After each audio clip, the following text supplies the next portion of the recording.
Well, Nick Collier here again, and we're sitting in the RV that's at the very eastern end of the property, and we rent this RV out on a regular basis.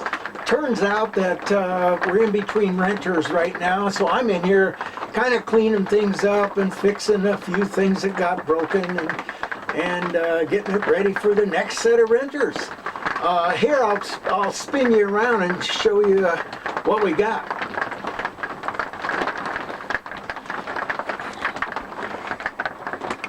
So just rotating around, there's the kitchen table, and you can see outside there's some pretty massive trees. And there's the bedroom with a bunch of drills on the bed because I'm replacing or repairing the ceiling a little bit. Back around to the fridge and the stove and the sink and the whole mess. And around to the wood stove. And I'm going to rotate you down for that because this little wood stove cranks. Well, I can't rotate you down. Maybe I can just lean you forward. There we go. That little wood stove keeps this RV pretty toasty as long as you feed the fire. Now, the last people didn't quite feed the fire enough, and so they were always cold. And there's the front window looking out upon the forest. So, we'll be back. It's story time again, and it's raining out, so we got a little bit of pounding on the roof. And we're in California, so we're totally happy for the rain. We're gonna go back a ways. I might have been 16, maybe 17. You know, the whole hippie thing had swept through the neighborhood or the community, and I joined in with gusto. Standing there with my little vest and my peace signs and my buttons that said peace and, you know, save the earth and, you know, all of the stuff that happened in the 60s. My hair was out to about here. I had a full beard. I was one freaky son of a gun. So, you know, and smoking a lot of pot, of course. You know, we're totally whacked out on pot. And my buddy and I came up with a, you know, just pretty much a harebrained scheme. But it has some validity to it. We had just learned about karma and fate. And, you know, we just wanted to put it into action. You know, totally stoned out of our brains, have no common sense whatsoever, but we're going to put this thing into action. So my buddy Paul and I, we decide that we're going to go on an adventure. And we're going to leave the adventure completely open to fate. And the way we decided to do it was, I lived in Fairway Park, which was this little suburban community in the southern part of Hayward, California, which is probably about 40 or 50 miles from San Francisco. So we just basically walked out to the highway, which was this two-lane affair where, you know, with a stoplight, and it was kind of out in the country still because we were younger. And so my buddy and I decided that he would stand on one side of the highway and I would stand on the other side of the highway, and we would hitchhike either way. Now, and then wherever we went, and we would take the ride for as far as it would go. So wherever we would land, then we would stand back out on the highway and hitch both ways and see where that ride would go. Well, it was pretty cool because, I mean, we got a ride right away. And oh, by the way, we had a whole ounce of pot stashed in our kit, and luckily, and it was midsummer, and luckily I took a jacket with me, which was not, I wasn't conscious of that, but for some reason I did. And so we jump out on the highway, we put our thumbs out, and sure enough, these freaks pick us up. And they're going to San Mateo, which means that we go into Hayward and out Jackson Boulevard onto the San Mateo Bridge and across the bay, the San Francisco Bay. So he takes us to San Mateo and drops us off on this on-ramp. Now, the on-ramp was such, lucky for us, that one part of the on-ramp was an on-ramp going one direction, and the other part of the on-ramp was the on-ramp going the other direction, and we could see each other across the road. So, once again, we put our thumbs out, whichever direction we got picked up, we would go. And so, we stood there for half an hour, maybe an hour, who knows. But finally somebody picked us up, and they took us up to Brisbane, which was about 20 miles north, and dropped us at this on-ramp. This on-ramp. It was kind of, in those days, that particular on-ramp was just pretty much dead. There might have been one car every 20 minutes or 10 minutes that went and got on the freeway. But, here we were both with hair out to here and beards and standing there all blurry-eyed. So we didn't get a ride that day. And the entire day went by, and we're standing out there going, hey, and we're getting hungry. And, we didn't bring any food. We hardly had any money, but we had a little pot. I'm telling you that for sure.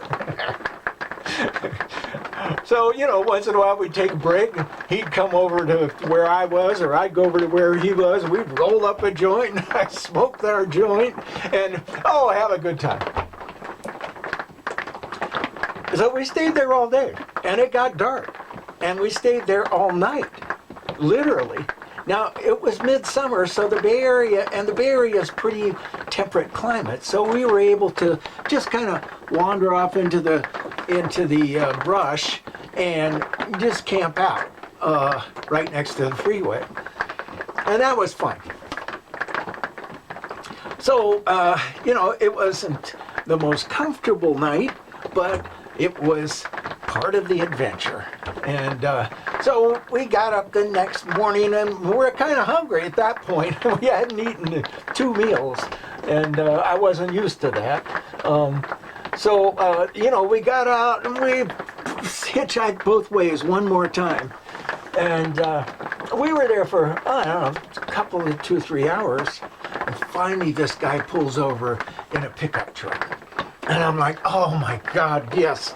So I run up to the truck, and the guy, and it's like, 9 o'clock in the morning, right? The guy is drunker than a skunk.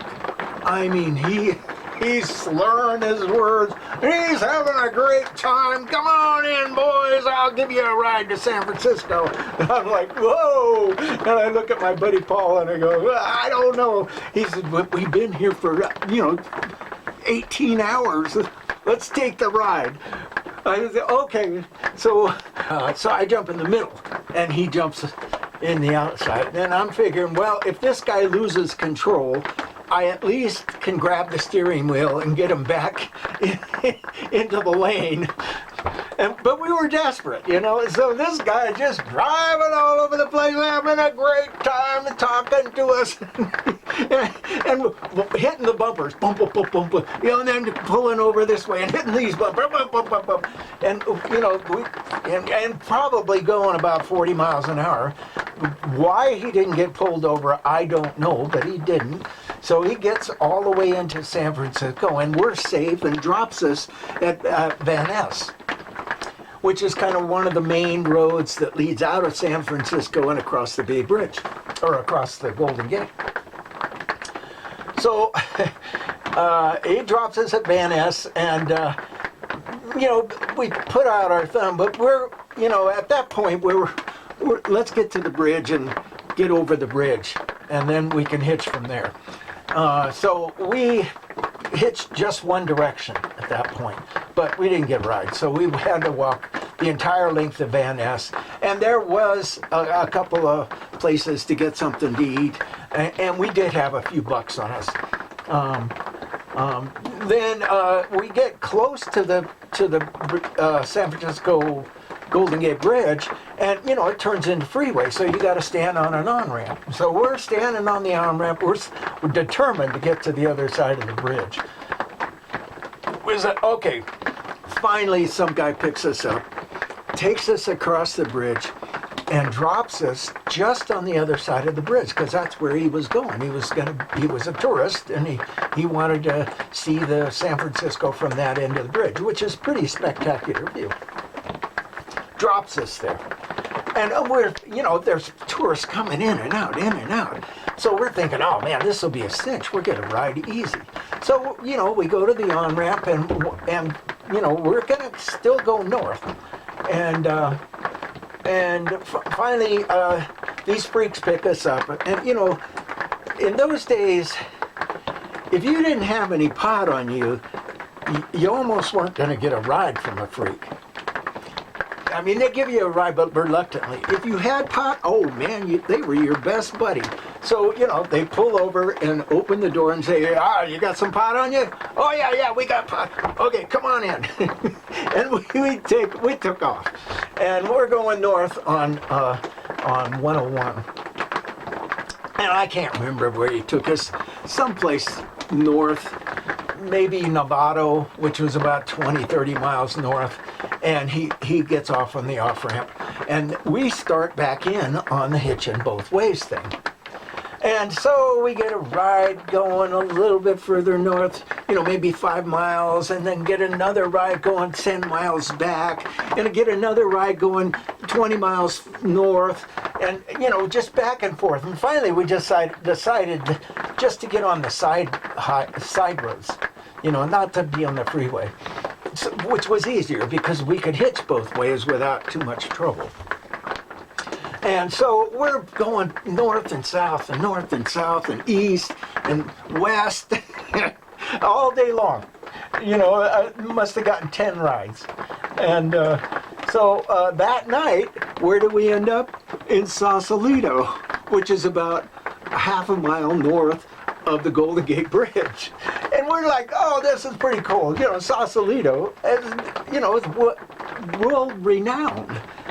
So we go down into Sausalito, and it's getting to be evening time, and we go to a grocery store and get a couple of cans of beef stew and take it over to an area, ask around, and some people say, yeah, you can go out on the wharf and camp out there. Now, camp out. We didn't have anything. I luckily had my jacket. So we just went out on the kind of the mud flats. But there was a lot of greenery, so you'd walk and it would be all squishy, but it was fairly not muddy. And the tide was out and kind of stunk, and we just basically sat down on the side of a mound and sat there and ate our beef stew and then fell asleep. But Sausalito is kind of a funny place because it's right out on the point underneath the Golden Gate Bridge. And the Golden Gate Bridge, at pretty much any time of the year, the fog rolls in. And that's what happened to us. The fog rolled in about 11 o'clock and just froze me solid. You were sitting up all night just shaking. And, finally dawn comes and we're both just exhausted and freezing cold, and we go find a gas station to just go in the bathroom and get warmed up. And, we get a little bit of breakfast, and we're running out of money fast. So we get out, back out on the highway, and we're hitching both ways, and oh man, we're ready for the adventure again. And we get picked up by a couple of freaks, and they are traveling up a long ways north, up into Mendocino County. So we're pretty happy about that. We're in a nice warm car, we're getting warmed up, and we got a little food in our bellies, and we're smoking pot with these folks. And we're having a great time. So they take us north to this little town called Meyers Flat. Now Meyers Flat is fairly close to the only redwoods that are left in California. Now, the only regional redwoods, virgin redwoods, first growth redwoods. And it's a patch.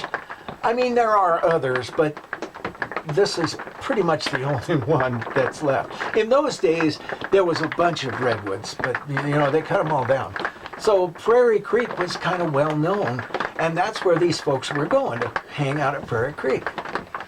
And so they dropped us at the highway where they turned left to go to Prairie Creek. And we're standing there in Meyers Flat on a little bridge, and there's this nice little creek running underneath the bridge, and it's very cute and pretty out. And we're standing, hitchhiking either way and going, okay, fate will take us. And, a few cars go by, and we're just, it's nice, it's warm, it's a nice summer day.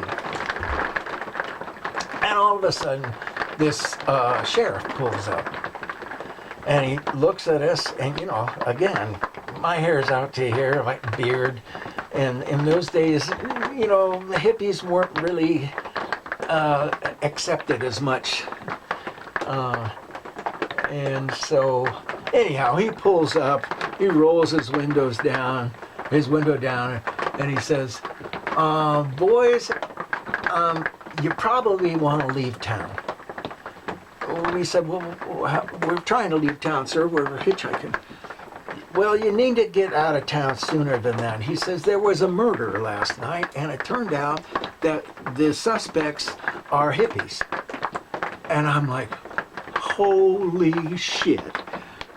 And he rolls his window up and drives on. Now, thinking about it later on, maybe that was a story he was telling. But, we were pretty stoned at that point. We'd smoked a couple of joints at least, and we're just standing there all blurry-eyed, and all of a sudden he says that, and we're just freaked out. And it's like, oh, we got to get out of town quick. And so literally we stopped the next car. Got out in the middle of the highway and stopped. Luckily, it was this little VW microbus, and it was a couple of freaks, and a guy and his wife, or his girlfriend, I can't remember. And we said, look, we got to get out of town. The sheriff just told us this story. So, okay, we'll give you a ride. So we jump in the back of the microbus, we fire up a joint, of course, and we're having a great time. And they're going south to San Francisco, and we think, oh my God, back into San Francisco. So they drop us, where did they drop us? Sausalito. And we're standing on the side of the road, hitching both ways in Sausalito when night shows up. And we spend the second night in the Sausalito mud flats with the fog rolling in, knowing what the night is going to be like.